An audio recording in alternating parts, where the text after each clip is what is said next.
Acho que a gente pode, talvez, começar, né? Começando aqui com as apresentações, acho que as pessoas a gente já está um pouco mais de 40 pessoas na sala. Acho que podemos dar o início oficial aqui, dando novamente bom dia a todos e todas. Em nome da Sobrap e da organização do SBPO, queria iniciar agradecendo ao professor Leonardo pela gentileza de vir aqui apresentar essa palestra. Então, nós estamos na terceira palestra do evento, que está intitulada Algoritmos de Inteligência Artificial desenvolvidos sobre preceitos éticos. E é uma grande alegria, uma honra poder apresentar um amigo e um pesquisador muito querido, o professor Leonardo Tomazelli. O professor Leonardo é professor livre-docente aqui na Faculdade de Ciências Aplicadas da Unicamp, meu colega no Laboratório de Análise de Dados e Apoio à Decisão, no nosso Centro de Pesquisa Operacional aqui, e também é membro do Laboratório da SPCOM, da Faculdade de Engenharia Elétrica da Unicamp. Leonardo fez graduação e mestrado em Engenharia Elétrica pela Unicamp e fez doutorado pelo Instituto Politécnique de Grenoble, na França. Aqui na Unicamp atuou em várias frentes, além da atuação como docente e pesquisa. Leonardo foi coordenador do nosso programa de pós-graduação em Engenharia de Produção e Manufatura, foi coordenador da pós-graduação da Faculdade de Ciências Aplicadas e atualmente é assessor da Pró-Reitoria de Pesquisa da Unicamp. Em 2017, o Leonardo recebeu o Prêmio de Reconhecimento Zeferino Vaz, é um prêmio importante aqui na universidade, e desde 2001, nessa atual gestão, né, atua como assessor na PRP. Então, isso é para mostrar um pouco que, além das atividades de docência, o Leonardo tem experiência também colaborando nas atividades administrativas. É senior member do Instituto do I3E, e em 2016 foi professor visitante na École de Génie Industrial de Grenoble, na França. Em termos de pesquisa, o Léo tem atuado, vem da área de processamento de sinais, né, da sua formação, com ênfase em aprendizado de máquinas, e desde que nós entramos aqui na FCA, temos estruturado a área de PO aqui. O Leonardo tem sido uma liderança importante, atuando nessa fronteira entre aprendizado de máquinas e métodos de apoio à decisão, em tópicos que incluem aprendizado não supervisionado, separação de sinais e análise de variáveis latentes. E no último ano, o Leonardo, em conjunto com vários colegas aqui da Unicamp, liderou a redação de um projeto científico que resultou na aprovação de um centro de inteligência artificial, naquele edital FAPESP-MCTIC. Então, nós fomos um dos centros contemplados. E o Leonardo coordena a trilha de métodos desse centro e tem se dedicado, né, no âmbito dessa atuação, dentre várias outras coisas, a pensar sobre o tema da palestra de hoje. Eu acho que é um tema super pertinente para quem desenvolve métodos. Aqui o enfoque talvez seja mais para a inteligência artificial, mas eu acho que a gente vai conseguir compreender que tem que ideias similares podem ser pensadas em outras áreas. Então, Leonardo, muito obrigado novamente e é um prazer tê-lo aqui e fique à vontade para apresentar a palestra. Bom, muito obrigado, Cris. Bom dia a todos e todas. Bom, primeiro, é uma honra aqui fazer essa palestra aqui no SBPO, né? Queria agradecer o Cris aí pela apresentação, o Lucídio pelo convite, ambos pelo convite.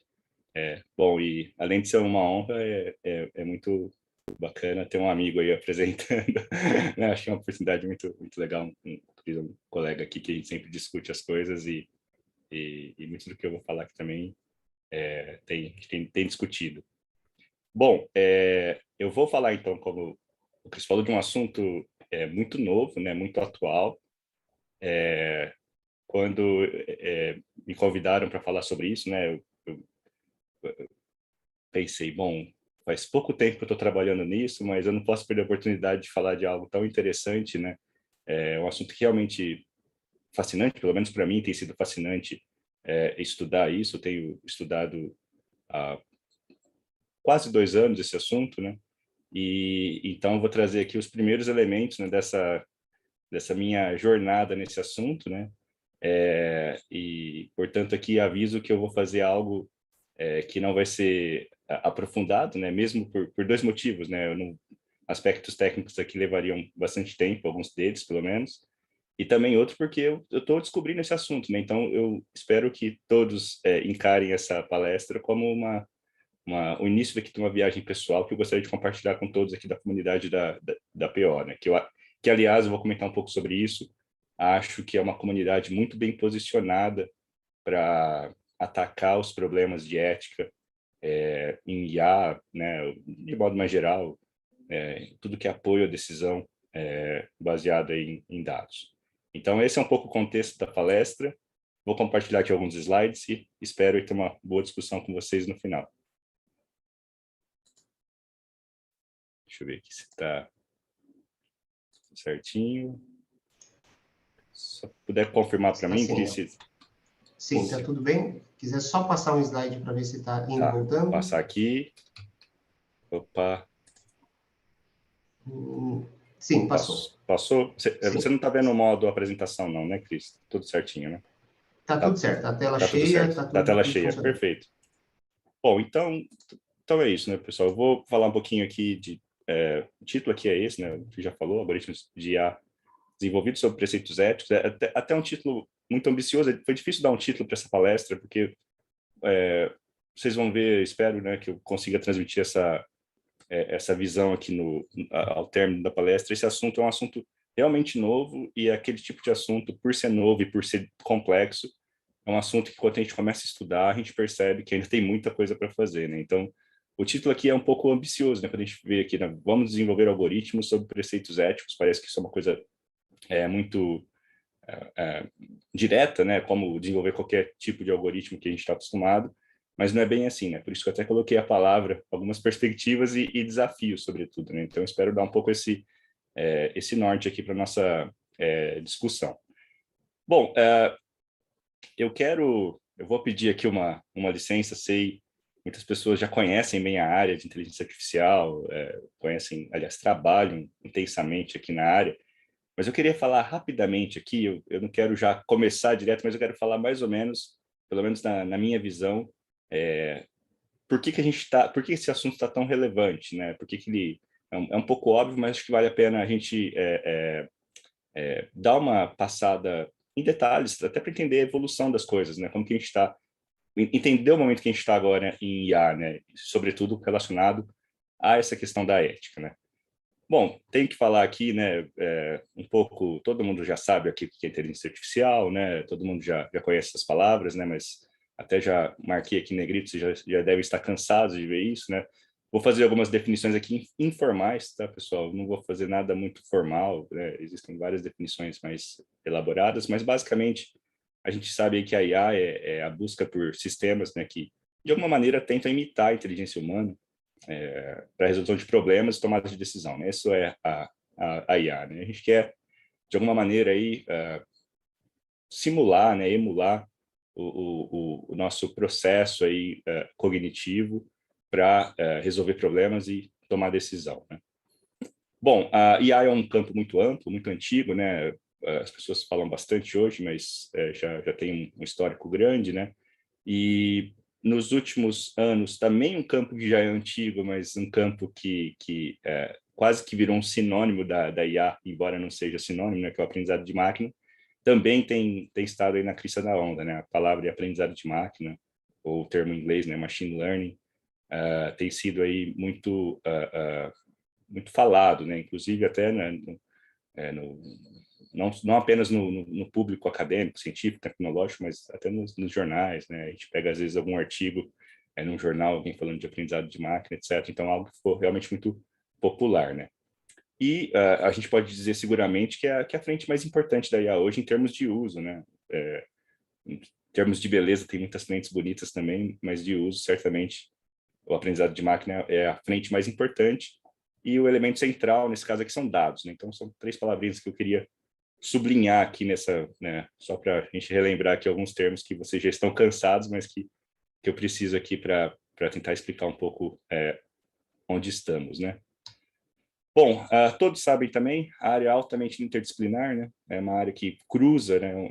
É um cruzamento de muitas áreas, né? Otimização, ciência da computação, engenharia, estatística, enfim, economia, neurociência, é realmente uma área interdisciplinar, foi construída assim, né, a IA e o aprendizado de máquina também. Então, algo realmente que uma das áreas, pelo menos que eu já vi, né, realmente que tem essa característica muito forte mesmo, né? E me aventuro aqui a fazer um brevíssimo histórico, cheio de aproximações aqui também, mas só para, novamente, para dar o contexto, né? A gente tem uma história muito rica, né? Uma história que começa, na verdade, até antes do que eu coloquei aqui, das pedras fundamentais, né? Essa história aqui mais do aprendizado de máquina, né? Mas desde às vezes os alunos perguntam, né? Quanto começa o aprendizado de máquina? Eu falei, bom, eu não sei, né? Mas eu sei que um resultado muito importante é os quadrados mínimos, né? A regra de Bayes, né? Então, pessoas como Legendre, né? Gauss, Bayes, né? E outros aí do século XVIII, né? Século XIX, são realmente pioneiros, a gente pode entender dessa maneira, né? Toda a participação da comunidade estatística também, né? Os métodos probabilísticos, que vem um pouco aí do Bayes, né? Da própria definição de probabilidade e decisão, né? As redes neurais também, que é algo muito interessante aí que já do século XX, né? Que é uma ideia de fazer coisas complexas a partir de elementos simples, né? Que é o tal do conexionismo. Isso é mais ou menos aí um mapa bem aproximado, mas chega aí o final da década de 2000. Essas coisas todas já existia rede neural, já existia aprendizado de máquina, já existia conferência, já existia comunidade, já existiam aplicações, mas acontece uma coisa muito interessante no final da década de 2000, que é o boom aí, mais um boom, né, mas esse com uma intensidade acho que nunca antes vista, né, da área de IA, notadamente aí da área de aprendizado de máquina, né, que muito por conta, já vou falar, né, do Big Data, do Big Computing, né? Então, esse é um marco que eu acho que quem viveu, acho que... Bom, eu vivi isso um pouco, né? Algo único aí, não sei se é algo único, né? Mas algo que, pelo menos, não deve acontecer muitas vezes aí numa área científica, né? O que a gente viu no final da década de 2000 e no começo da década de 2000, né? Então, o que aconteceu lá, pessoal? Acho que todos sabem, né? Eu vou trazer aqui uma visão um pouco, que é até meio pessoal, né? Eu lembro exatamente aí de alguns fatos marcantes, né? Eu vou mencionar dois aqui que foram muito importantes para esse boom, né? Por que a gente está falando tanto disso hoje, né? Que foram duas aplicações nas quais a gente conseguiu obter resultados realmente disruptivos, né? Vou usar uma palavra aí que já está um pouco desgastada, mas acho que aqui cabe bem, né? Que foi reconhecimento da fala, né? Uma aplicação muito clássica para quem mexe com sinais, né? A área que eu venho de origem, e reconhecimento de objetos, né? O pessoal de imagens, visão computacional, né? Era um problema também adormecido, de certo modo, já muita coisa feita. O pessoal tinha aquela sensação que estava batendo no teto faz tempo aí de desempenho, até que no finalzinho da década de 2000 e começo de 2010, uma nova, digamos, uma nova versão, né, de aprendizado de máquina conseguiu aí resultados disruptivos nessas duas áreas, né? E essa versão, entre aspas, que eu estou chamando aqui, ela se deu graças à computação, né, ao ganho computacional, né, principalmente aí com GPUs, né, e tudo mais, com a quantidade de dados maior, né, iniciou-se, né, um movimento para se ter mais dados, para se ter mais banco de dados, e a própria produção de dados foi maior, né? Então a gente tem um banco de dados na parte de imagem que foi feito na década de 2000, que é o ImageNet, que foi muito importante para né, permitir que as pessoas tivessem muitos dados para testar.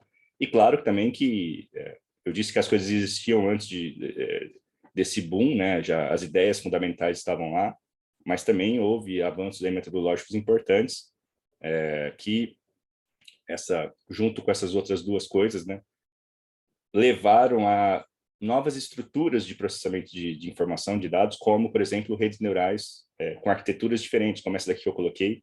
Um pouco importa que eu desenhei, mas isso aqui é uma rede neural convolucional, né, que é uma rede aí que tenta, de alguma maneira, funciona muito bem para a imagem, né, ela tenta mais ou menos aprender atributo por atributo da imagem de uma maneira automática, e esse tipo de rede foi o motivo, portanto, desse ganho de desempenho muito grande aí na parte de reconhecimento de objetos, né? E então aqui, como eu disse, né, foram dois momentos aqui que eu acho que vale a pena destacar. Me lembro que em 2012, logo depois, né, já estava bem fervendo aqui o caldeirão. Eu fui num congresso da área de processamentos finais, né, como o Cris falou no começo, é a área que eu me origino, aí, né, que me levou a essa parte de dados, né, e depois aí trabalhando com decisão também.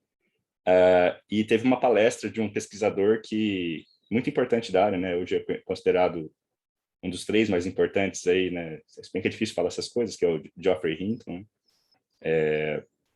E ele falou exatamente sobre o algoritmo que resolveu esse problema de imagem aqui, que teve esse avanço disruptivo.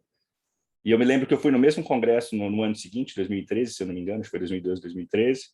E aí, já em 2013, parecia... É um congresso muito importante na minha área, né? O congresso de 3E. Parecia um outro congresso, né? Todo mundo só falava já de rede neural, de machine learning, né? Já tinha esse interesse, né? A gente mesmo aqui no Brasil já teve uma comunidade sempre rica aqui na inteligência artificial e redes neurais. Inclusive, um dos palestrantes hoje, o professor Fernando von Zuben, já trabalha, né, com IA, foi meu professor lá na elétrica da Unicamp desde a década de 90, ele fez a tese de doutoramento dele num assunto muito interessante. E então já tinha tudo isso, mas voltou com tudo graças aí a esses ganhos impressionantes de desempenho. Realmente foram impressionantes, de tal maneira que todo mundo aqui começou a olhar com muita atenção, né, já na academia nessa época, né, para essas novas versões de redes, para essas novas arquiteturas, para esses novos modos de treinamento, né, essas novas astúcias de otimização da rede também, que é uma coisa que também está aqui nesse quadradinho das ideias, né. Então foi realmente algo único aqui, né, foi realmente algo bem disruptivo mesmo. E aí eu acho também, junto com esse ganho científico, com esse interesse grande científico, né, aconteceu uma coisa que também explica muito hoje o interesse da área de ética e IA, que é a seguinte, né, a gente também, junto com esse boom científico aqui, né, a gente também teve de certo modo, um boom tecnológico. E foi algo muito interessante que esses ganhos que eu mencionei, né, de reconhecimento de fala, de identificação de imagem, etc., isso aconteceu na academia, né, começou na academia, né, os principais pesquisadores das ideias foram na academia, mas logo, principalmente as big techs aí, né, e outras grandes companhias, não necessariamente as que a gente conhece, começaram a investir em pesquisa também. Eles logo perceberam que esse treco aqui dava realmente ganhos aí únicos, né? Em aplicações como justamente reconhecimento da fala e reconhecimento de objeto, que são 2 aplicações importantes, né? Porque são aplicações que envolvem, de certo modo, o que a gente chama de linguagem natural, né? E são aplicações importantes para quem, por exemplo, tem uma rede social, para quem tem um sistema buscador, para quem tem um assistente vocal, né? E é o que eles estavam interessados naquele momento, né? Ainda estão até hoje, né? Então, eles entraram com tudo nessa área, né? Então, aconteceu algo que hoje, até coloquei esse gráfico aqui, né? Esse gráfico aqui da esquerda, talvez muitos de vocês conheçam essa conferência, né? Que é o NeurIPS, né? Antigamente chamava NIPS, né? Mudou de nome há alguns anos. É uma conferência antiga da área de Machine Learning, né? À esquerda é a quantidade de papers aceito, né? Ao longo do tempo, né? Então já impressiona, né? Ela é uma conferência que todo mundo se conhecia antes, né? E hoje é uma conferência enorme, né? Com uma taxa de rejeição de 80%, então são quase 10 mil aí, né? 9 mil submissões nesse último ano. E o que impressiona mais, além desse número que impressiona, à direita eu coloquei aqui os artigos por instituição na última versão do NeurIPS, né? Então vocês veem lá as grandes, né, universidades prestigiadas aí, na América do Norte, né, na Europa, mas vocês deve estar pequenininho aí, mas dá para ver. O Google é a primeira, né? A Microsoft é a quarta, né? O DeepMind, que hoje é do Google também, Facebook, IBM, tem as chinesas também que não entraram aqui, mas Alibaba, né? Você vê muito comum nessas conferências que são científicas, né? a gente ter essa presença de pesquisa muito intensa aí dessas companhias. E claro, né, por que eu estou falando tudo isso, né? Porque isso leva a uma rapidez na transição do desenvolvimento científico para as aplicações, né? Uma coisa que a gente também é uma característica muito importante desse boom que a gente está vivendo, né? As coisas são propostas e em pouco tempo já está na ponta, né? Para quem conhece aqueles níveis de prontidão tecnológica, né? Eu converso, tem colegas aqui na faculdade da área de materiais, né? Para passar do nível de maturidade, né, tecnológica, do nível mais a ciência básica até a aplicação, tem o pessoal de materiais demora, às vezes, 20 anos, né? Nessa área aqui, eu não saberia dizer quanto tempo, mas a gente vê alguma coisa no congresso de 2017 que já está sendo aplicado aqui em algum produto dessas companhias em 2020, por exemplo, né? Então, isso encurtou também o caminho científico aí para a questão tecnológica. Bom, e tudo isso para dizer, né, e mais importante, chegando aqui, né, fechando aqui um pouco o funil, porque eu estou falando coisas aqui muito gerais, né, que a gente tem aplicações hoje em diversas áreas, aplicações em diversos níveis de complexidade, né? Então, a gente tem aplicações, por exemplo, sistemas de recomendação, apoio à decisão na saúde, vou passar rapidamente aqui, reconhecimento de objetos, que eu já falei, análise de perfil para concessão de créditos, chatbots, veículos autônomos, automação de processo no direito, enfim, isso tenho certeza que vocês já ouviram falar bastante, né? Segurança pública e muitas outras, né? Onde tem dados e possibilidade de automação, dá para a gente, de alguma maneira, usar esses métodos e aplicar e ter ganhos interessantes, né? Bom, o que eu chamo a atenção aqui dessa coletânea aqui rápida de aplicações que eu coloquei que são aplicações, eu fiz uma seleção aqui, são aplicações que envolvem diretamente aí a vida das pessoas, né? Claro, todas as aplicações em alguma instância vai envolver a vida das pessoas, mas aqui é diretamente mesmo, né? Quando eu coloco aqui sistema de recomendação, a hora que vocês, né, se enjoarem um pouquinho da minha fala aqui e derem uma olhadinha ali numa rede social, vocês estão suscetíveis ali a uma escolha que foi feita por um sistema de aprendizado de máquina que fez ali uma recomendação, né, fez o ordenamento de como que você vai ver informação na sua linha, né, no seu timeline ali, né? Isso é um sistema de recomendação por trás. Então, vocês estão sujeitos a todo momento de certo modo, aí, a decisões ou ações, né, sugeridas por sistemas de inteligência artificial e aprendizado de máquina. Esse é um ponto importante que eu queria destacar com essas aplicações. Claro, né, na saúde, né, chatbots, né, veículos autônomos, que ainda não é uma realidade, mas dizem que logo vai ser, né, a gente está esperando ainda. Enfim, concessão de crédito, né, coisas que realmente implicam ali na ponta, né, da vida das pessoas, sem uma conexão direta mesmo. Então, é aqui que eu queria chegar, pessoal. Eu falei tudo isso, né, para passar desse boom para dizer que hoje, e acho que isso todo mundo sabia, só queria formalizar um pouquinho aqui, o impacto é muito grande, já tem um impacto grande na vida das pessoas, né? Então, a gente tem decisões que nos afetam e que são tomadas ou sugeridas por sistemas computacionais guiados por métodos de IA. Isso já é uma realidade. Já.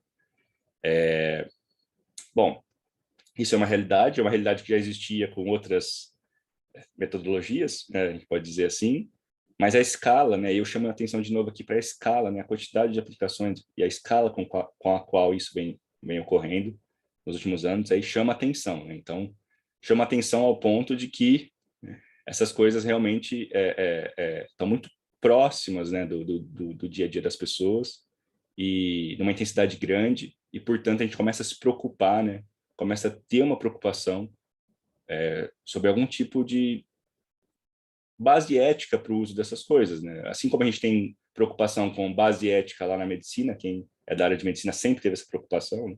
Estudam bioética, né, os alunos de medicina, a gente vai, de alguma maneira, começar a ter preocupações aqui porque o impacto é direto, o impacto pode ser danoso, né? E a gente vai precisar recorrer aí à ética, né, que de certo modo tenta entender aqui o que é certo, o que é errado, né, o que é justo, o que é injusto, né, coisas do tipo. E então a gente vai passar para essa... É aqui que entra, né, esse interesse todo, e já vou falar um pouquinho daqui a pouquinho também, alguns marcos aqui, né, que levaram também a isso, mas é mais ou menos isso, né, essa grande influência na vida das pessoas que motiva, né. Bom, falei aqui, até demorei mais do que eu gostaria, e agora eu vou falar um pouco aqui rapidamente aqui, né, de alguns pontos que eu queria discutir com vocês, ok, então precisamos dessas bases éticas, né, queria falar aqui rapidamente de como isso está sendo feito e mostrar alguns exemplos, sem entrar nos detalhes, de que talvez comunidades como a nossa possa contribuir, né, que é desenvolvimento de métodos, né, sob preceitos éticos, mesmo sendo um pouco ambicioso, a gente vai ter que entender as limitações disso também. E aí, por fim, fazer minhas considerações finais. Então, agora que eu começo mesmo, precisar preparar o terreno aqui. Então, vamos lá, pessoal, busca por uma IA ética, né? Bom, também, ética em IA, quem gosta de ficção científica não é um assunto novo, né? Tem a ética dos robôs, né? As 3 leis de Asimov, para quem gosta, né? Já é um assunto antigo, né? Acho que é década de... agora eu não me lembro, mas já faz um tempinho, né? Essas leis. Então, já temos coisas do tipo. Também tem todo o estudo da ética da tecnologia, né? Já mencionei aqui a bioética, né? A ética do nuclear, da nanotecnologia, né?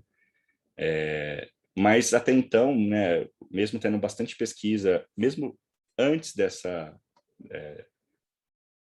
desse boom que eu mencionei do final da década de 2000, né, na área de IA, a gente falava-se pouco de ética em IA, né? Claro, tinha o Asimov, se falava bastante, mas tinha poucos trabalhos que se falavam de ética.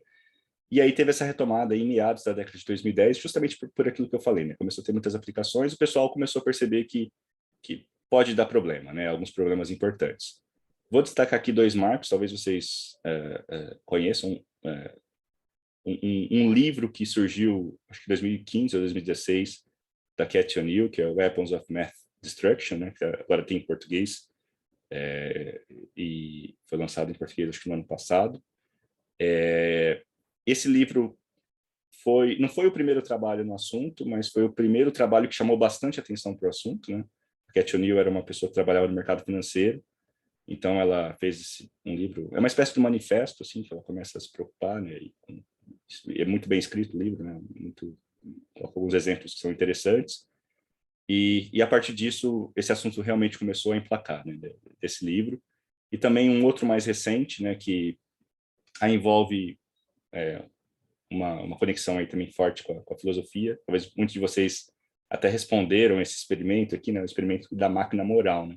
Que tem a ver com veículo autônomo, né? A moral como entender a moral, né? A moral encarada como os costumes aí, né? De uma certa região, num certo espaço de tempo, né? A moral como esse estudo dos costumes, né? De como é que cada região, né? E cada sociedade acha que o carro autônomo deve se comportar, né? Se, por exemplo, uma situação dessa figurinha aqui, que é do site, nesse site, esse experimento é um site, né, que você pode responder, está aberto até hoje. Você pode responder se você tem uma situação de risco, o que você faz, né? Você coloca em vida a sua e a dos passageiros ou a dos pedestres, né? Coisas realmente ligadas, questões filosóficas, né? Sempre foram discutidas, e para tentar entender isso e como se poderia codificar isso, né? Nos sistemas aí de veículos autônomos, né? Então, os 2 marcos aqui foram importantes aqui para chamar atenção, né, para a ética na IA, né? Vou falar um pouquinho, cada um em frentes diferentes, né, mas vou tentar juntar daqui a pouco essas 2 frentes.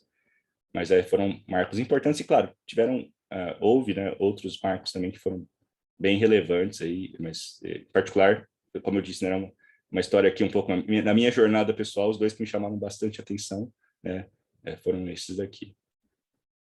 Bom, então já é um assunto que já tem coisas, né? Então, como é que você deve estar perguntando, mas e daí, né? Como é que fica só nessa conversa, né? Como é que faz, né? Como é que coloca isso à prática, né?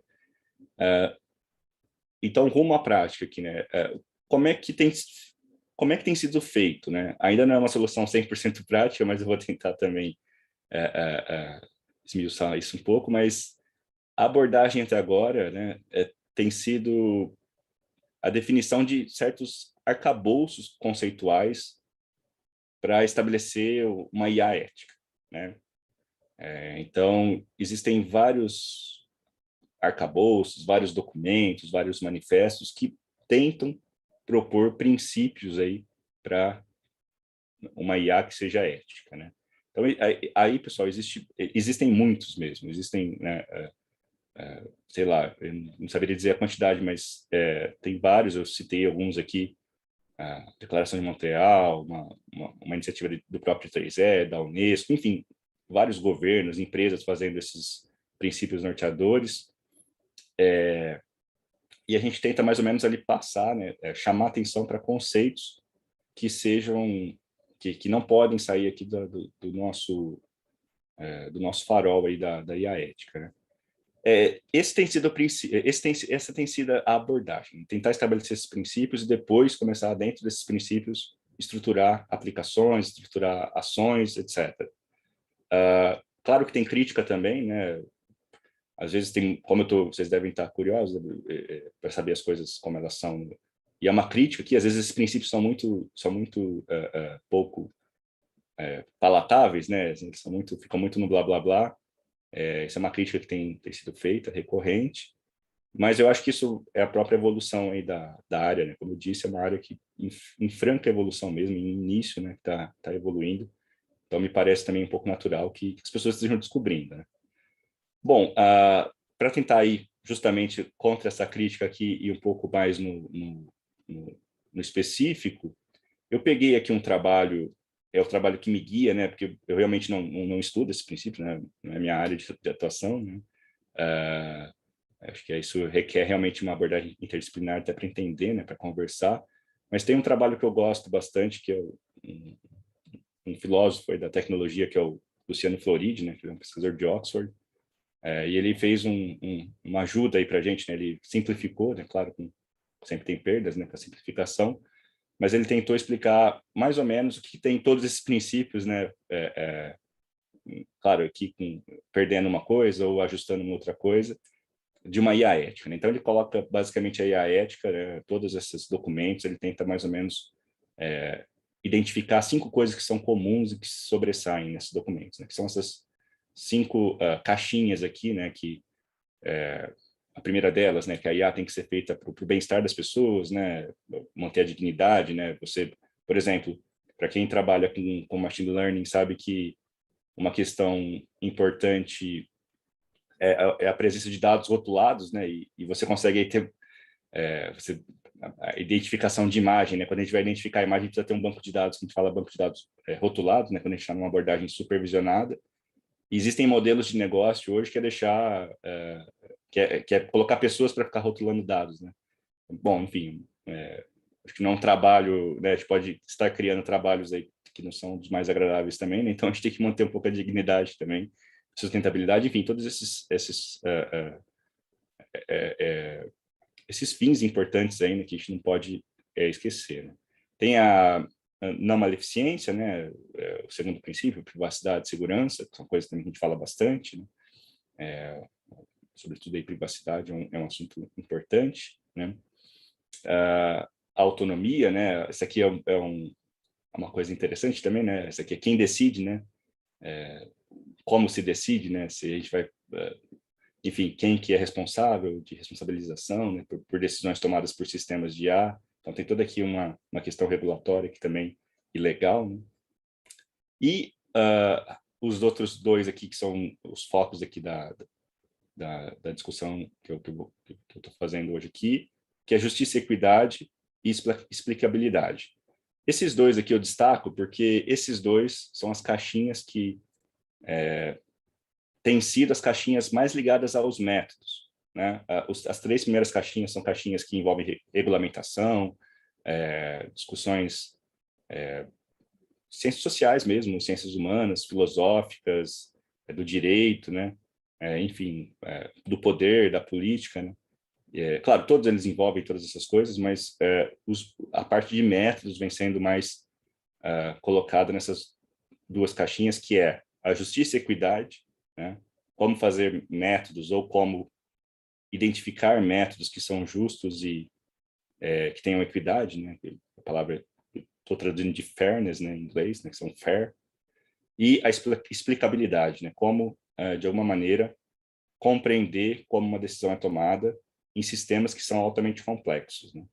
Então, aqui que eu vou focar a partir de agora, porque aqui, até agora, pelo menos, se concentram as comunidades que fazem métodos, né? Que eu acho que se encaixa bem com a nossa comunidade e com outras aqui que trabalham com métodos, com algoritmo, né? Com modelo matemático, né?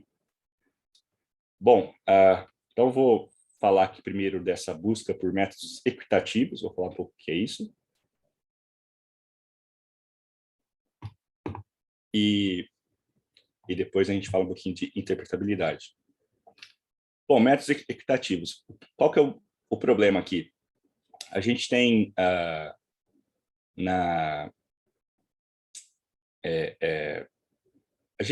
tem um problema sério aqui, como eu disse lá no começo, né? Métodos de aprendizado de máquina são baseados em dados, né? E ocorre que esses dados podem ter viés. Já falo um pouco o que são esses vieses, mas esses dados podem ter vieses, né? E existem vários tipos de vieses. E esses vieses podem levar a soluções que a gente diz parciais, não equitativas, né? Do inglês aqui, unfair. Então, esse é o problema nessa caixinha aqui, né? Como identificar, como mitigar, né? E como deixar isso transparente, né? São essas três coisas, basicamente. Bom, fairness aqui, né? É realmente um conceito aqui. Eu peguei de uma das referências, mas é um conceito filosófico, né? Então, precisaria aqui de uma discussão, se a gente convidasse algum colega filósofo aqui, né? Iria criticar. Eu peguei aqui uma coisa mais pragmática mesmo, né? De um paper, inclusive, colocado na própria área de machine learning, né? Mas, para simplificar e para ser pragmático aqui, vai ser a ausência, né? De qualquer viés, né? Preconceito ou favoritismo com relação a um indivíduo, a um grupo, né? Baseado em características inerentes ou adquiridas, né? Então, esse é o que a gente vai entender aqui por fairness, né? A gente tem soluções, hoje, né, em 2021, tem soluções que abordam a equidade de aprendizado de máquina em vários problemas. Então, tanto na área, para quem conhece a área, né, do aprendizado supervisionado, tanto para classificação, que é uma problemática importante de aprendizado supervisionado, quanto na regressão, tem soluções que tentam lidar com a equidade. E na área não supervisionada também, né, que problemas de agrupamento, né, ou clusterização e análise de variáveis latentes, como análise de componentes, né, também tem soluções baseadas em equidade. E eu vou falar aqui de duas em particular, vou falar existem várias outras, tá, pessoal? Não vou falar sobre aqui, mas eu vou entrar um pouquinho na classificação e na análise de variáveis latentes, que é uma coisa que nosso grupo aqui tem trabalhado, né, com a equidade em análise de variáveis latentes. Bom, rapidamente aqui, vou tentar ser bem ilustrativo e pouco técnico aqui, né? Mas acho que muitos de vocês já conhecem, então vou até passar um pouquinho rápido aqui. Esse é o problema de classificação, né? O problema do aprendizado supervisionado. Coloquei como exemplo aqui, a gente vai conceder crédito, né? A decisão é conceder crédito ou não, ou algum recurso para uma pessoa, né? Isso é baseado em dois atributos, né? No aprendizado supervisionado, a gente tem, portanto, aqui, a gente tem aqui os dados de entrada são...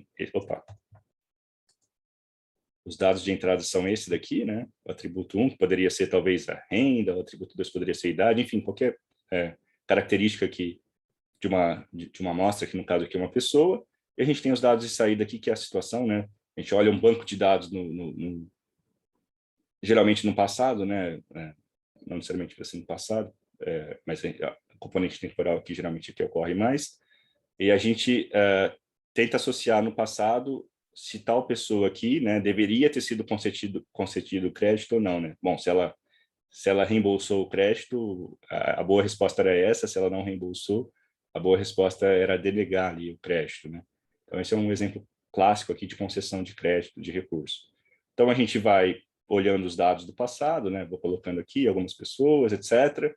Tenho aqui uma visão geométrica, tenho atributos, né? Os dois atributos, né? Cada bolinha aqui é uma pessoa, e cada corzinha aqui representa a situação ideal, né? O rótulo de cada uma das amostras, né? E a gente, então, teria que dizer, o nosso objetivo chegou uma pessoa que não está na nossa base, né? Predizer, né?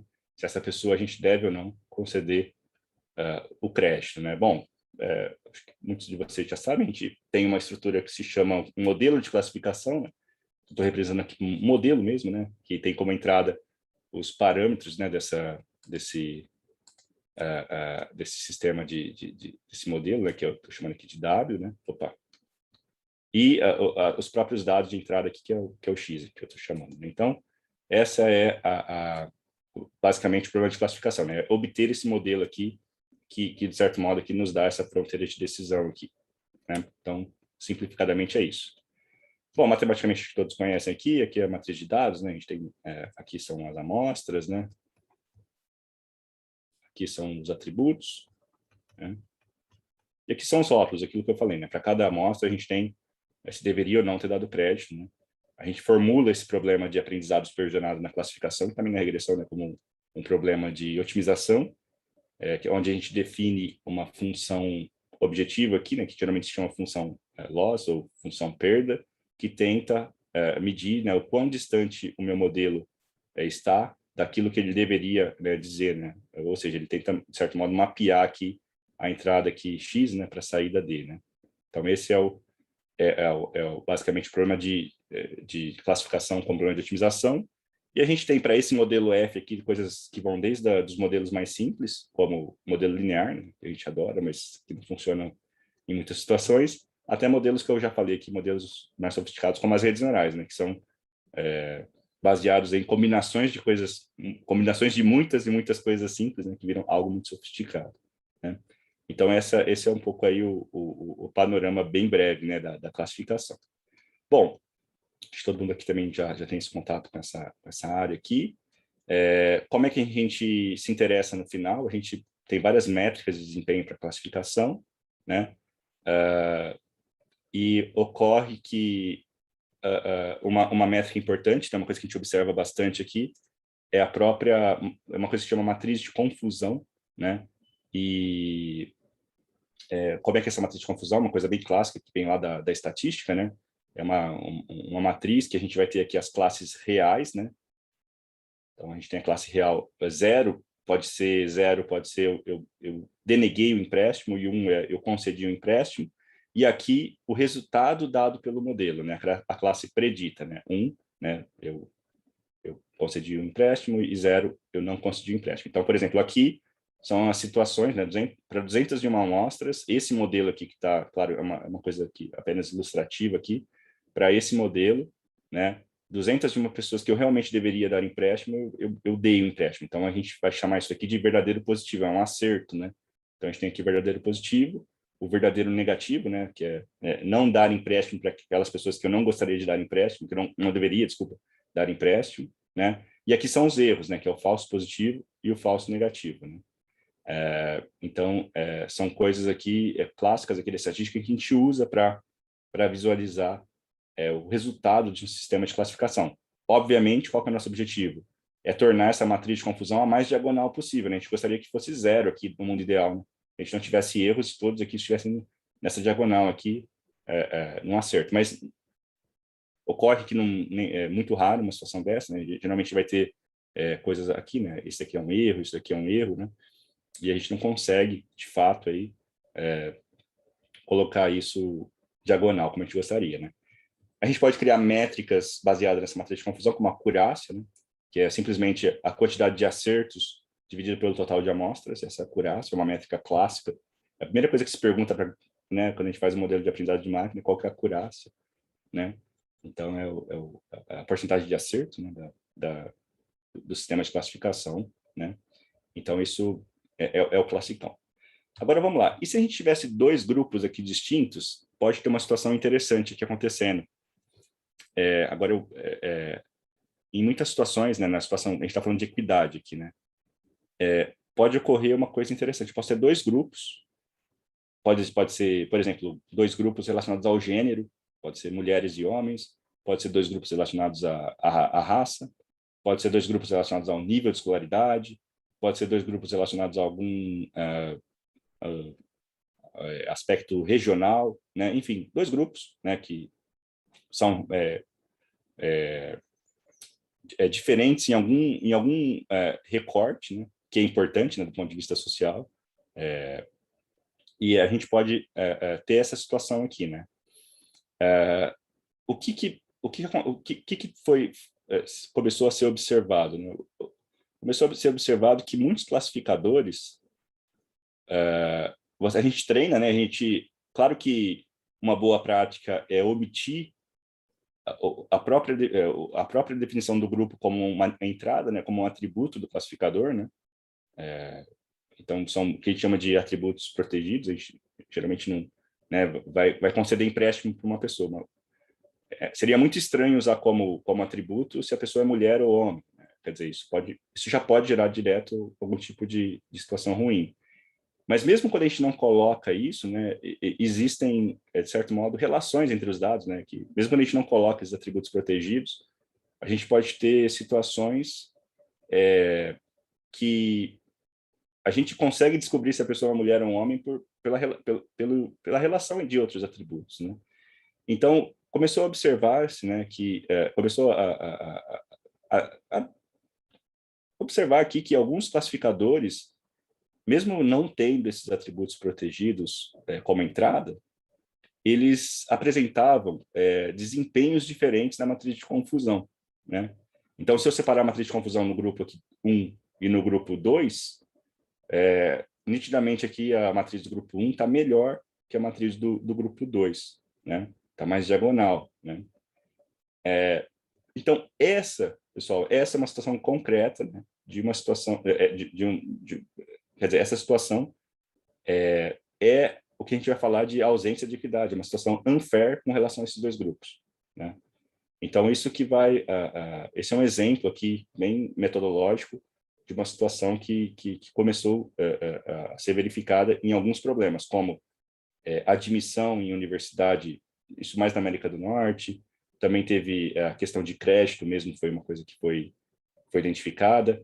A questão de sistemas na área de saúde, identificação de doenças, principalmente com etnias diferentes, né? As pessoas, a gente acaba tendo bastante, quer dizer, variabilidade entre etnias para alguma doença, então a gente tinha classificadores que eram usados comercialmente na prática, mas, de certo modo, priorizado um grupo em detrimento do outro, né? Enfim, então começou a observar-se isso daí. A pergunta que é uma pergunta importante, muito longa, que eu vou simplificar bastante, que é a seguinte, né? Bom, isso é um viés, né? Eu falei que eu defini o que era viés, isso é um viés com relação a 2 grupos distintos, né? E a gente pode se perguntar qual que é a fonte desses viéses, né? E aqui é uma discussão realmente complexa, mas para simplificar, eu vou pegar essa referência que eu gosto bastante, um tutorial que saiu há pouco tempo, mas já estava no Archive há algum tempo, que é do Mitchell e outros, que esse viés, né, esse tipo de resultado desigual para 2 grupos, mesmo sem, eventualmente, até sem, né, quem fez o método não queria que esse resultado desse dessa maneira, né, obviamente, né? Mas quais são as fontes dessas 2 coisas, né? Aí existem pelo menos 2 que são as mais importantes. Uma que chama de viés da sociedade, né? Ou aqui está tudo que é discriminação, preconceito, por exemplo, né? O racismo, preconceito com relação ao gênero, enfim, formas de discriminação que não são diretas, que são indiretas. As pessoas às vezes não estão percebendo, né? Que usam um banco de dados de uma maneira indireta gera uma discriminação, né? Com um pouco de cuidado, né? Mas ainda assim é uma discriminação, né? Essa é uma coisa importante. E uma outra fonte de viés é o viés estatístico mesmo, né? Que é o viés de você submeter seu modelo majoritariamente a um grupo, né? Então, por exemplo, eu tenho aqui um modelo de classificação, eu tenho esse grupo aqui que eu estou chamando de bolinha, faço meu sistema de classificação, mas a hora que eu testo num outro grupo, que é um pouquinho diferente em relação aos atributos, né? Ele não funciona muito bem, né? Vocês percebem aqui que embora essa classificação que separa bem esse vermelho desse verde, não separa muito bem esse vermelho aqui, né, desse outro grupo aqui, por conta que esse modelo foi treinado de sobremaneira aí com com os dados do grupo bolinha. Então, isso é um viés estatístico, um viés de representatividade, né? Tinha um preconceito aqui, né? Mas, de fato, aqui considerou-se mais amostras de um certo grupo em detrimento ao outro, né? Isso acontece muito, o próprio exemplo que eu falei da saúde, os artigos que falaram disso eram muito nessa linha. Você treinava muito para um certo grupo de pessoas, e aí a hora que você aplicava, falhava muito para outros grupos de pessoas, então tem que, né, tomar um certo cuidado. Bom, aí, qual que vai ser a questão metodológica aqui, né? Como é que vai ser feita a questão metodológica? Vai tentar definir métricas de equidade. Existem várias também, então eu vou falar aqui rapidamente. Tem uma que se chama paridade estatística, que basicamente tentar igualar as taxas de classificação positiva, né? Por exemplo, de concessão de créditos, no caso do exemplo da concessão de crédito para os dois grupos distintos, isso é uma paridade estatística. Tem também oportunidades iguais, que é igualar a taxa de verdadeiro positivo para aqueles que deveriam ter o crédito concedido, né? Também é um outro critério importante. Tem um que é próximo do oportunidades iguais, mas que mistura o verdadeiro positivo e o falso positivo, que é o equalized odds, né? Então, em todos essas tentativas aqui, a ideia pega para o grupo triângulo, pega para o grupo bolinha e tenta tornar isso o mais próximo possível. Isso vai sendo uma métrica de equidade, né? Então, por exemplo, dá para formular esse problema como problema de otimização também, né? Então, isso aqui é uma métrica baseada em oportunidades iguais, né? A gente vai tentar fazer com que o desvio da taxa de verdadeiro positivo sobre aqueles que realmente deveriam ter tido crédito concedido para o grupo 1 e para o grupo 0 aqui, né, bolinha e triângulo, seja a mínima possível, né? Então, essa vai ser a ideia prática aqui. O ideal seria que a gente tivesse aqui o melhor dos mundos, né? Queria que a gente tivesse a acurácia melhor possível, o sistema mais imparcial possível. A gente quer otimizar essas duas coisas, mas aí começam coisas interessantes aqui. Os objetivos são conflitantes, geralmente, né? Já falo um pouco mais disso, mas são conflitantes. Bom, justamente aqui já falo diretamente. E aí uma solução muito interessante vem sendo formular isso como problema multiobjetivo, né? Onde eu tenho aqui uma métrica de acurácia, né? Aquela loss function, né? Não é a métrica de acurácia em si, mas um proxy, e uma métrica de fairness, né? Então, algo que vem sendo bastante utilizado na área, justamente porque facilita a visualização de compromissos, né? Então, a gente vai ter lá a gente vai achar um conjunto aí de soluções não dominadas, né? E para entender esses compromissos que está acontecendo entre a acurácia e a métrica de fairness, né? Então, essa vai ser uma abordagem que vem sendo bastante utilizada na área, que é formular isso como um problema multiobjetivo, né? Isso eu acho que vale a pena querer destacar aqui na comunidade, né, que acho que muitos aí trabalham bastante intensamente nesses métodos, e aqui eles têm um papel muito importante, sobretudo para essa questão de visualização, de entendimento dos compromissos. Eu estou vendo aqui que eu estou com meu tempo, falei bastante aqui, eu vou até adiantar um pouquinho aqui, eu vou fazer algumas seleções aqui, mas eu queria falar rapidamente dessa parte aqui, que é a seguinte. Bom, então, tem essa abordagem multiobjetivo que é muito, muito importante, mas sendo talvez a mais utilizada, eu diria, na área de equidade em classificação, né? Em termos das metodologias, mas claro que tem que tomar um certo cuidado, né? Como eu disse, esse assunto realmente ele é escorregadio, assim, às vezes, né? Porque quando a gente coloca isso nesses termos, né, uma abordagem multiobjetivo, né, a gente parece, a gente já meio que, a gente internaliza que tem um compromisso acurácia e equidade, né? Para ter equidade, para ter mais equidade, tem que ter menos acurácia e vice-versa, né? Mas nem sempre, uma coisa importante que vem sendo trabalhado, nem sempre as métricas de acurácia são objetivas, né? O que é isso, né? Como é que eu posso explicar de um jeito fácil? Mas vamos pegar, a gente vai fazer um sistema de classificação para fazer um novo diagnóstico da COVID-19, né?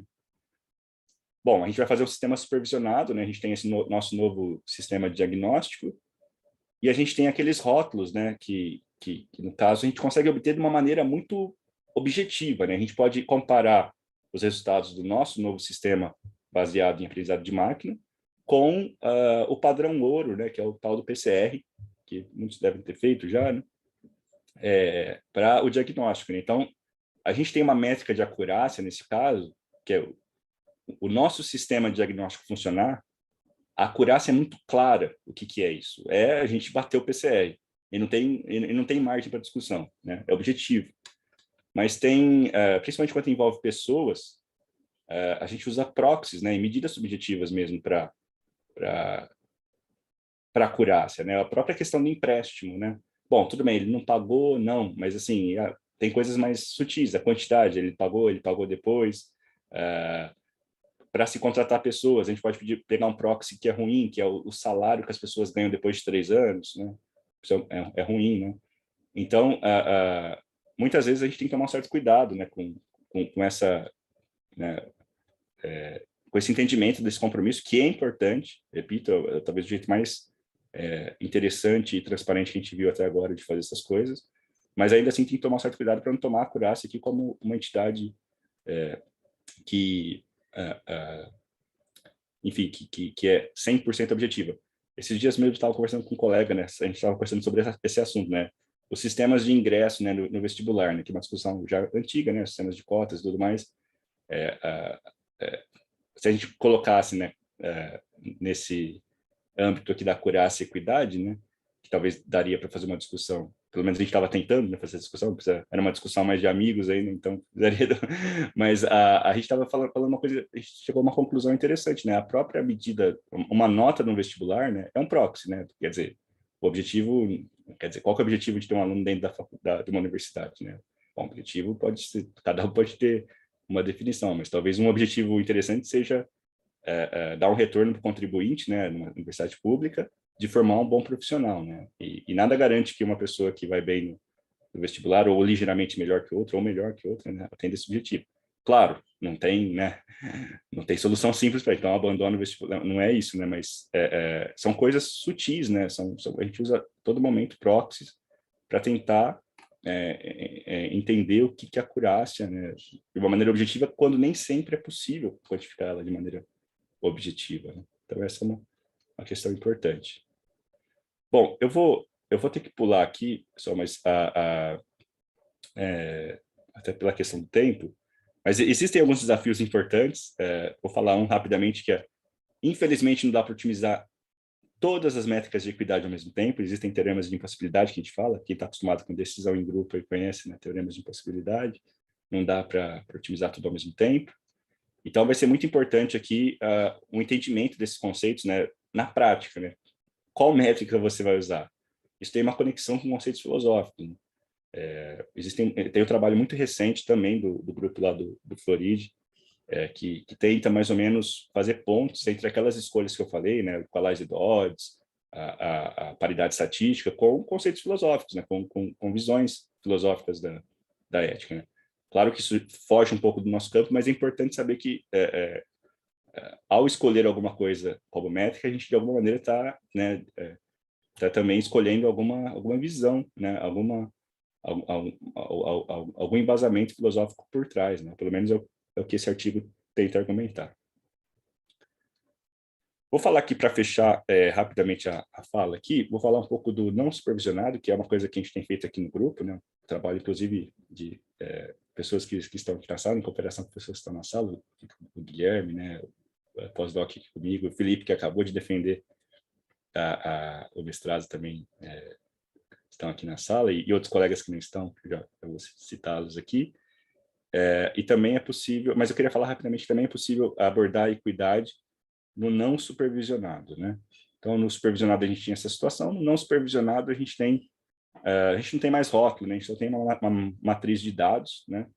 E a gente tenta fazer coisas interessantes, por exemplo, como analisar estruturas escondidas, né, desses dados aí, como coisas clássicas, né, PCA, talvez muitos de vocês tenham ouvido falar, né, que é tentar aqui compreender o que está por trás desses, que explica esses dados de uma maneira mais simplificada, por assim dizer, né, o que a gente vai falar de análise de variáveis escondidas, né, latentes, né, A PCA é uma dessas vertentes, né?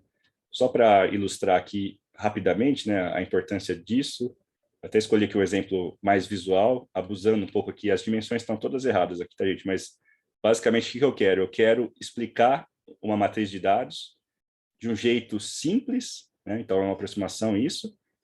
Aqui é uma matriz que cada amostra é um rosto, né, vetorizado, então aqui são rostos faces aqui de pessoas, aqui no caso é um banco de dados famoso, é o banco de dados, acho que é LWF, se não me engano, que tem faces de políticos, homens, acho que da década de 2000, 2010, então vocês vão ver o George Bush, o Colin Powell, enfim, uma série de políticos, acho que é a Angela Merkel, da década de 2000, e cada face é uma amostra, né? Então, cada face é uma amostra, e o objetivo da PCA, um jeito de ver os objetivos da PCA é tentar explicar, dizer, bom, essas faces aqui compartilham coisas entre si, todo mundo tem um nariz, todo mundo tem uma boca, né? Todo mundo tem olhos, né? Enfim, as pessoas geralmente compartilham essas características, então talvez a gente consiga explicar cada uma dessas faces de uma maneira aproximada pela combinação de elementos mais fundamentais, né? Que são esses atributos que a gente fala aqui no contexto de PCA, né? E a gente pode fazer isso, por exemplo, para simplificar a dimensionalidade de dados, né, para reduzir a dimensão. Ao invés de considerar todos esses dados, a gente pega uma combinação de conjuntos menores de atributos, né?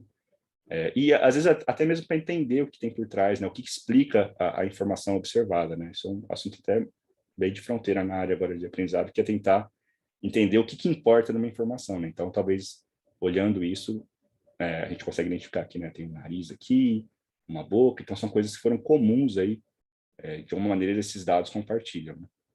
Matematicamente, aqui eu vou passar bem rapidamente, mas a PCA vai resolver um problema de otimização também, minimizar, isso aqui é a nossa matriz de dados, minimizar com relação a uma matriz ortogonal, essa métrica aqui, né, a métrica de Frobenius, né, entre essas duas matrizes, essa aqui é o dado, isso daqui é a aproximação, então isso aqui seria o X, isso daqui seria a aproximação, né? E a gente tenta fazer isso. Esse é o objetivo da PCA de um jeito aqui um pouco diferente, né, do que talvez muitos estejam acostumados. O problema que a gente tem observado, né, que às vezes tem grupos diferentes, né, então faces você pode ter homens e mulheres no mesmo, por exemplo, aqui um exemplo de dois grupos, né, que compartilham características diferentes, né, em termos de estruturas elementares, né. Bom, uma solução seria separar essas duas coisas, mas nem sempre isso é possível ou desejável. Então, a gente tenta, de alguma maneira, colocar todo mundo junto, e o que a gente tem feito é tentar colocar junto com a medida do PCA, com a função objetiva do PCA, colocar também funções baseadas em equidade, né, separadas por grupo, né? Então, a gente tenta, ao mesmo tempo que otimizar o erro de representação, que a gente fala, aquela métrica que eu falei lá no começo, otimizar aqui a equidade desses grupos distintos, né? Então, a gente vai formular um problema de objetivo também, né? Então, a gente vai ter aqui minimização do erro de representação, né, da aproximação que o PCA me dá, e de algo relacionado à equidade. E a gente, recentemente, a gente propôs esse método aqui, né, que a gente batizou aqui de MO-FPCA, né, que é o Multi-Objective Fair Principal Component Analysis. Só para mostrar aqui um resultado de uma base de dados de crédito que a gente fez, né, um trabalho capitaneado aqui pelo Guilherme, né, que é pós-doc, inclusive está aqui na sala. A gente considerou, nesse banco de dados, eles têm o banco de dados de empréstimo, né, que eu falei, não de imagem. Então, o nosso método chega numa fronteira de Pareto. Então, isso aqui pode ajudar a visualização e também até permitir escolher, né? Por exemplo, se a gente minimizar a soma normalizada dos objetivos, essa daqui, né? O método aqui aqui a gente já está agregando, né? Para escolher uma solução, né? E essa solução tem algumas propriedades interessantes. Então, aqui é erro de reconstrução, a métrica de fairness, né? E essa solução aqui, por exemplo, né? Então, a gente pegou aqui, comparou ela com a solução de PCA em termos do erro de reconstrução e a complexidade da minha aproximação, né, o número de atributos que a gente usa, ela é muito próxima da PCA em termos de reconstrução, né? Então, a solução de PCA está aqui, né? Porque ela não olha nada fairness, né? Ela só minimiza a reconstrução. E a gente chamou aqui a solução mais fair, né? Mais justa aqui, seria essa daqui, que ela não olha nada do erro de reconstrução, só olha a métrica de equidade, né? Então, se comparando aqui, a hora que a gente compara em relação ao erro de reconstrução dessa solução escolhida, a solução escolhida no multi-objetivo com aquela agregação dá aqui muito próxima do PCA, né, enquanto que a FAIR não consegue nesse erro de representação, justamente não é muito bom. E, ao mesmo tempo, a gente consegue algo, também um bom compromisso aqui com relação à fairness, né? Essa solução aqui em azul quase chega aí, né, próximo da solução verdinha, enquanto que o PCA aqui já oscila um pouco, né? Aliás, até um pouco estranhamente aqui, por alguns motivos até que não dá para detalhar, mas já faço um convite, que é justamente questões como essa e outras questões, como isso influencia, por exemplo, em classificação. O Felipe, que eu acho que acredito que está aqui na sala, vai apresentar hoje um trabalho, né, que é a relação, o uso desse tipo de metodologia depois para classificação, e todos estão convidados. É o trabalho feito pelo Felipe, né, que depende da missão recentemente, como eu disse, o Guilherme, né, que liderou essa proposta do PCA, e eu mesmo aí que tenho não atrapalhado esses dois brilhantes aí, meninos. Bom, infelizmente eu vou passar aqui essa parte, tá, pessoal? Queria muito ansioso para ouvir questões, e vou para as considerações finais aqui. Acho que eu falei mais do que eu deveria, espero que vocês tenham se interessado pelo assunto, mas, de novo, né, uma área nova, com mais perguntas do que resposta, um pouco aqui, né, a gente fala bastante isso, mas realmente é o caso aqui, né? Acho que tem uma abordagem interdisciplinar, é fundamental, né? A gente tem essa abordagem interdisciplinar aqui para entender isso, é fundamental. Para quem vai trabalhar com isso, é importante entender, eu gosto muito de método, a gente gosta de matemática, todos aqui gostam de fazer algoritmo e tal, otimizar, etc., mas tem que entender, tem limitações metodológicas aqui importantes, a gente vai ter que ter uma certa conexão aí para ter um embasamento filosófico para entender essas limitações, inclusive, né? Claro que a gente não vai fazer isso, a gente não é o nosso métier, né? Mas é importante que a gente converse com quem sabe essas coisas, né? A gente tem conversado aqui.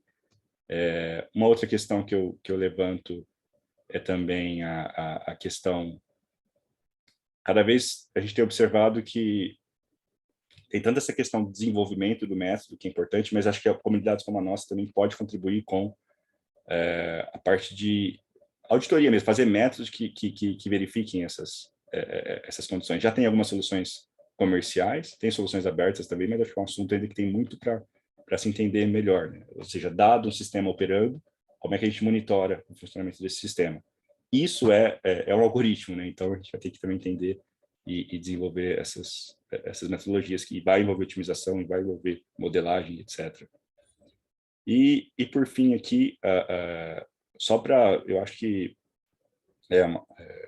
já falei isso aqui, mas só para reforçar, eu acho que a comunidade aqui de PO está muito bem posicionada para abordar problemas relevantes dessa área, né?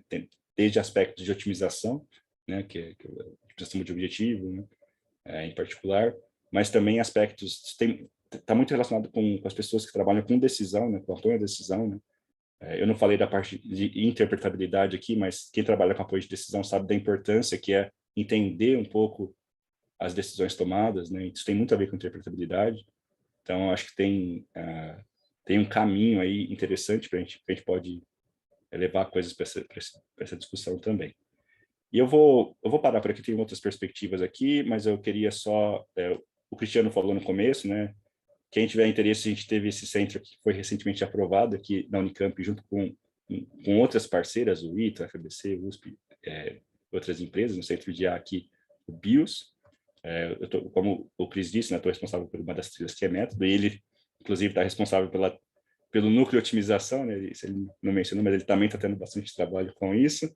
Mas só para dizer que é um assunto que a gente também está buscando cooperações, conversas, então a gente está à disposição para conversar aqui, né? A gente tem feito essas conversas no âmbito do centro, E ficaria muito contente de também ter colegas aí da Sobrapo, né, conversando, discutindo, trocando ideia, que eu acho que é o objetivo.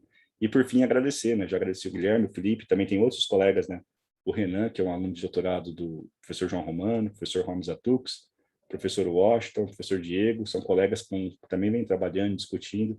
O próprio Cris, a gente não formalizou ainda nenhuma cooperação aqui, mas a gente também tem discutido bastante. Enfim, é um assunto que acho que existe bastante conversa, bastante reflexão, e espero aí que, mesmo correndo um pouco aqui, perdi um pouco o tempo do pé do tempo, mas espero que vocês tenham captado aí as dificuldades. Cris, eu vou encerrar por aqui, eu estou ansioso aí para ver se tem alguma pergunta, se alguém entendeu alguma coisa. Falei muito Legal, rápido. Então, muito obrigado aí pela palestra, acho que foi bastante didática, acho que joga luz sobre um assunto que vai ser relevante aí pelos próximos anos, então, obrigado, parabéns. Tem uma pergunta, sim, do Leandro Alves da Silva, que já está aqui. Leandro, você quer ligar o microfone e fazer a pergunta direto? Vamos ver se funciona. Não sei se você está nos ouvindo, você consegue ligar o microfone? Se não... Bom dia a todos. Bom dia. Obrigado, professor Cristiano. Obrigado, professor Leonardo, pela palestra. Excelente palestra. O tema como o senhor comentou no começo, é um tema bastante delicado para a gente estar atuando. Eu fiz coloquei aqui no chat uma pergunta, aí o professor Cristiano abriu o áudio, eu vou fazer essa pergunta aqui no áudio. A pergunta é o seguinte: o senhor comentou bastante sobre a inteligência artificial, o nosso modelo, ele ser justo ou não, ele ser fair ou unfair, a questão da equidade, na verdade. A minha pergunta é o seguinte: você vê que o fato de nós termos a boa parte das nossas bases históricas, então quando você vai fazer o treinamento, né, de um algoritmo, de um modelo, costuma-se usar bases históricas daquele ambiente, daquela situação. Então, essas bases, elas demonstram, muitas vezes, um caráter de desbalanceamento. Então, às vezes, é um desbalanceamento devido ao gênero, como você comentou, devido à raça, ou qualquer outro tipo de diferenciação entre indivíduos. Esse desbalanceamento, você vê que ele não influencia, acaba influenciando de forma negativa, de forma bem robusta, para que o nosso algoritmo seja tenha equidade ou não, né? Ele seja unfair ou fair. Eu queria ouvir um pouco a sua opinião Sim. a respeito disso, e depois, se puder, eu gostaria de fazer uma outra pergunta, mas aí é mais lá para o começo. Bom, obrigado, Leandro. Leandro. Obrigado até aqui. Obrigado pela pergunta. Não, com certeza, acho que o que você comentou está totalmente correto. Eu acho que uma das fontes de viés é essa, assim, né? Você ter um histórico com algum tipo de viés que pode ser de cunho de discriminação mesmo, né? Você, né, se muitos de vocês devem, a gente vê, né, notícias com dados de pesquisa, por exemplo, né? Bom, existem discriminações de todas as sortes, né? Em vários no Brasil, a gente tem, né, gênero, raça, mas a gente consegue quantificar isso às vezes, né? Salário de mulheres comparado com homens, né, coisas do tipo, né? Se a gente usar proxies, por exemplo, como eu disse, né, de um salário para fazer alguma coisa, eventualmente a gente está captando alguma decisão tomada que não foi uma decisão, quer dizer, que foi uma decisão tendenciosa, e isso vai prejudicar. Eu acho que o remédio, Leandro, pelo menos para mitigar essa questão, o ciclo que se faz é tentar faz essa classificação, tenta auditorar, de certo modo, como eu disse aqui no final, um pouquinho rápido, mas vendo se tem algum grupo que pode estar sendo prejudicado, para atualizar o banco de dados. Ou mesmo para ter boas práticas para fazer banco de dados. Esse é o ciclo, essa é a boa prática, né? A negação dessa boa prática é o que pode dar um problema grande, né? Que é você amplificar o viés, né? Se você não faz isso, você toma uma decisão e aí sua decisão já continua mantendo aquele viés naqueles dados e isso se amplifica no tempo, né? Quer dizer, se mantém no tempo, eventualmente se amplificando, na verdade. Então, mas essa questão que você falou é fundamental. O que tem que ser feito mais hoje nesse sentido, isso que eu falei, né? A gente tem tentado entender o que está por trás do banco de dados, fazendo um pouco de auditoria mesmo, né? Com essas métricas que eu falei, rodando otimização, e ver se, fazendo, às vezes, em formas de relatório, né? Para ver o que está acontecendo. Mas é fundamental o que você falou, sim. Isso. Obrigado. Só complementando... Diga. Desculpe, só complementando, professor Leonardo, só uma dúvida nesse nosso bate-papo. Então, se a gente olhar assim, a nossa base histórica, ela pode ser tendenciosa e aí esse balanceamento vai mostrar essa tendência. A ideia de a gente ter como premissa, não uma base histórica, mas sim uma base sintética, levando em consideração já a equidade que a gente está buscando, seria uma prática muito ruim? Seria imputar assim, a gente estaria imputando um viés ao contrário, mais ou menos isso que eu quero dizer? Pode ser. Eu já vi abordagem assim, Leandro, mas aí o problema é que você, assim, às vezes a concepção da base é que tem vários problemas que podem tornar a base complicada. Desde a construção dos atributos, que aí você vai ter que pensar mesmo nos atributos, né? E desde dos vieses nos seus indicadores de métrica, né? E o que você falou dá para fazer, assim, tem trabalhos que fazem isso, meio que imputar coisas, substituir o que seria não ético. É difícil dizer, assim, porque aí a gente não sabe exatamente. É difícil dizer o efeito na distribuição dos dados que a gente fala, né? Que efeito que tem isso? É difícil, o pessoal que gosta mais de teoria, é muito difícil escrever isso no papel, né? Mas dá para fazer. O que eu tenho visto mais, no entanto, foi essa primeira que eu falei, assim, pacotes, tem um pacote aberto, por exemplo, que é o Aiquitas, se você quiser dar uma olhada depois, no Python, roda, que ele faz uma auditoria, você escolhe tudo que você quer e faz. Mas daria para fazer o que você falou, assim, mas não é assim, não é uma solução, acho que não tem, sabe, muito bala de prata, sabe, Leandro? Pelo menos a gente não conhece, se tiver ainda, né, a bala de prata. Joia, muito obrigado, professor. Vamos lá, Leandro, se tiver tempo, depois você volta para fazer a sua próxima pergunta. O professor Lucídio gostaria de fazer uma pergunta.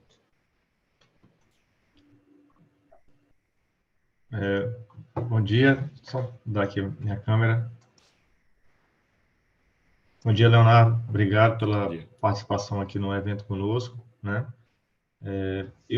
Ontem tivemos uma apresentação de uma empresa e o palestrante, ele questionava a questão do currículo, né? Uma coisa que me preocupa muito nessa questão atual dos cursos de graduação, nós temos inclusive aqui na UFPB um curso de Ciência de Dados e Inteligência Artificial. E a preocupação é exatamente com a questão ética que você estava levantando aí, até já anotei o livro que você colocou aqui, de Web of Map Destruction, e aí vou ler. Pergunta, Leonardo, como que a gente pode incorporar essa discussão de uma maneira formal na grade curricular dos cursos, né?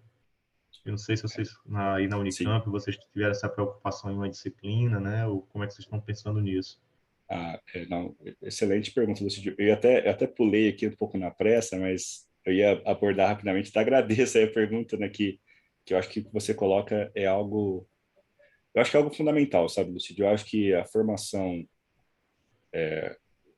mesmo sendo, né, acho que muitos de vocês que viram esse assunto pela primeira vez, vocês já sentiram que é um assunto realmente que exige aí conhecimento que a gente não está acostumado, né? Até para a gente, né, não falar bobagem ou não fazer bobagem, que é o pior, né? Mas eu tenho visto, Lucídio... Bom, a gente tem uma experiência bacana aqui na FCA, né? Que é uma experiência que o Cris também pode comentar, e até que a gente tem... Todos os nossos alunos têm disciplinas que a gente chama de um núcleo comum, e tem ética nesse núcleo comum, né? A ética de modo geral, né? Isso é uma coisa que a gente... Claro que não foi... Não, isso já veio do próprio projeto da unidade, né? E não veio por conta desses estudos, mas... E hoje a gente agradece que tenha sido construída assim. E eu tenho visto uma discussão muito forte, principalmente fora, né, sobre cursos de graduação em grandes universidades, também mundo afora, que já estão colocando, né, intensificando um pouco, formalizando esses conceitos éticos, né, que é difícil, né, aquilo que eu falei, a hora que a gente vai escolher uma métrica a gente gostaria muito que fosse tudo muito simples, né, que a gente escolhesse uma métrica e resolvesse todos os problemas, não é. Então, a gente entra no domínio das escolhas mesmo, né? E aí a gente tem que a gente vai ter que entender um pouco de ética no sentido estrito mesmo, filosófico, né, do termo. Então, tenho visto aí uma preocupação muito grande com formações aí em cursos, principalmente de ciência de computação, né, que sempre teve essa discussão já um pouco latente, né, da ética, mas os colegas da computação sempre tiveram um pezinho na lógica, né, que conversa pelo menos com a filosofia e agora já com a ética, né, mas eu acho que tem sim, que é um assunto que tem que ser colocado, sabe, Lucídio? A gente tem que... não tem como escapar, na minha visão, de que os cursos na formação, a gente tenha... Assim como quem faz medicina tem bioética, logo, logo a gente vai ter que ter ética da tecnologia de alguma maneira, vai ser, né, como os colegas da medicina que já fazem isso há mais tempo que a gente, na verdade. Eles têm que estudar ética e têm que estudar bioética. Ok, Leonardo, obrigado, meu amigo. Obrigado, Lucídio. Obrigado pelo Obrigado, convite. Lucídio. O Tiago Rafael gostaria de fazer uma pergunta. Tiago, quer ligar seu microfone? Bom dia. Bom dia, Tiago. Muito obrigado pela palestra. Eu queria fazer uma pergunta, na verdade não é uma pergunta bem estruturada, mas é mais um compartilhamento de opinião, eu queria saber a opinião do senhor também, sobre a questão dos carros, né? Essa questão ela é muito levantada até por leigos também, que é essa questão que o senhor mostrou num dos slides, né? Que é quando o carro tem que decidir qual decisão tomar, né? Se vai para uma direção que os tripulantes vão morrer ou se atropela algum pedestre, né? E eu sou suspeito para falar porque eu sou muito apaixonado, sou muito entusiasta nisso, até porque eu já fui atropelado por ser humano e minha expectativa é que as máquinas atropelem menos. E o meu argumento até hoje que eu tenho é que se o carro autônomo ele vai estar numa mesma situação que um ser humano está, então todo esforço para ter um carro autônomo é inútil, né?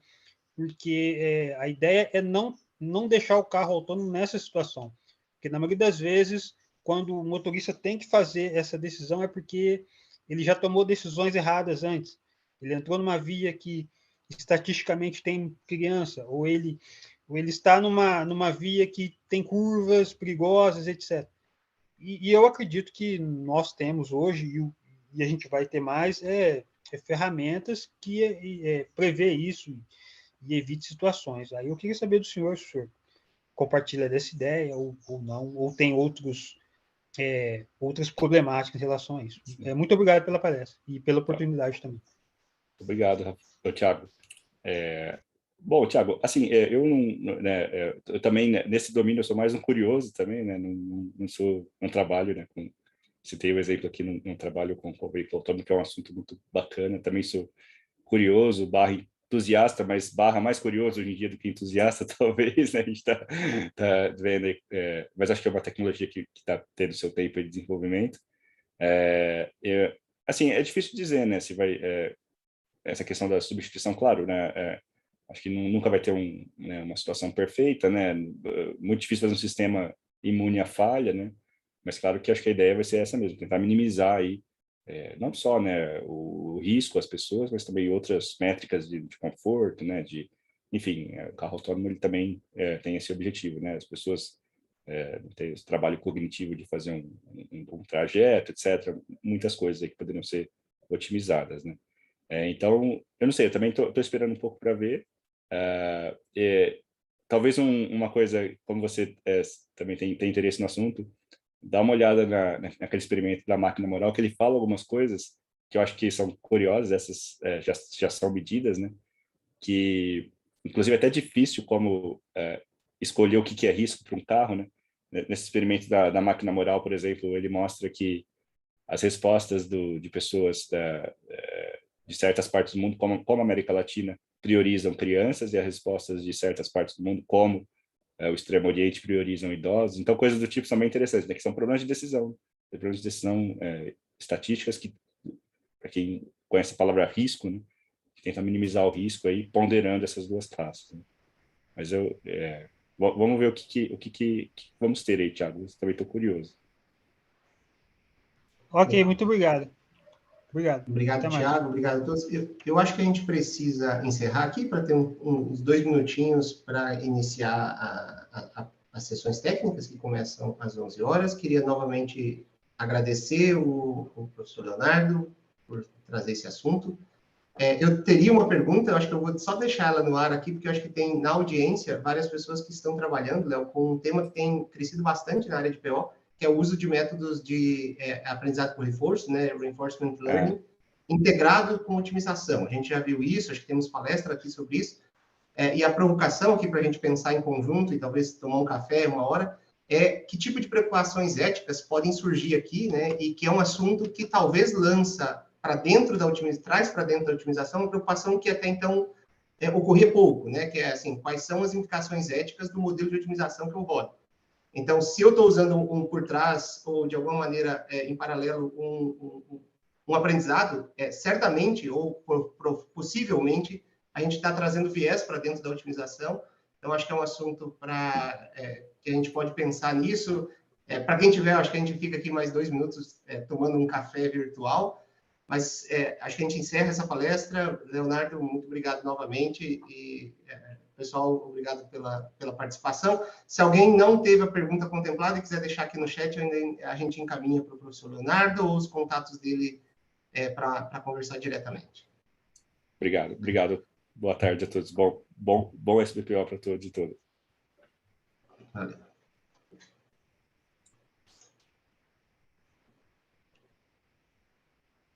Eu acho que a gente ainda continua online, as pessoas continuam por aqui, eu só encerrei oficialmente.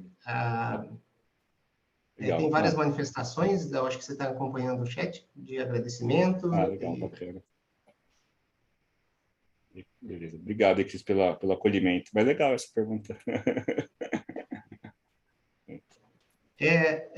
Por exemplo, as pessoas têm usado aquela aplicação que a Log, né, tem mostrado, né, de uso de aprendizado por reforço para melhorar a roteirização. Fiquei pensando aqui, né, que tipo de viés que pode estar sendo introduzido no modelo de otimização? Sim. Eu vi um trabalho, Cris, eu ia até mencionar, mas eu não tive tempo de ler ele, que já foge um pouco, né, não consegui ler, eu vi só o comecinho, né, mas um pessoal também estudando a interpretabilidade em otimização. Os modelos estão tão complexos que é um pouco, entra um pouco sensibilidade, né, que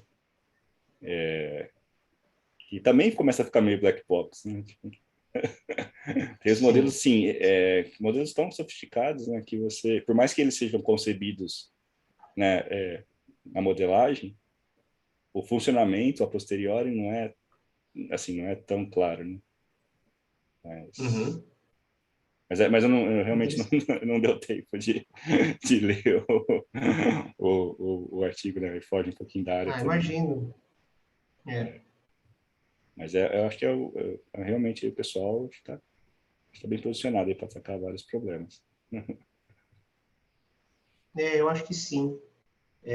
E ontem essa coisa da integração, né, com aprendizado por reforço, ontem nessa palestra que o Lucídio comentou aqui, de uma empresa, eles usam, uma empresa que faz simulação junto com otimização, mas eles estão usando, aliás, uma solução integrada com o Watson, deixa eu tentar lembrar, Bonsai é o nome de um projeto da IBM que usa simulação para gerar dados para fazer um aprendizado por reforço e depois otimizar. Então, o Bonsai, o AI é de Artificial Intelligence, de IA, E, basicamente, o que eles fazem é criam um modelo de simulação, gera uma quantidade bem grande de dados e aí aprende com esses dados, depois otimiza e volta a simular o cenário ótimo. Enfim, acho que eu sempre fico alerta, né? Se tem IA, deve ter pode ter, né? Algum tipo de viés sendo produzido aí. Pode ser, né? Bom, legal. Acho que podemos encerrar essa sala e vamos para as sessões técnicas. Vamos lá para as sessões. Valeu, Cris. Obrigadão. Obrigado. Abraço, gente. Tchau. Abraço. Tchau, tchau.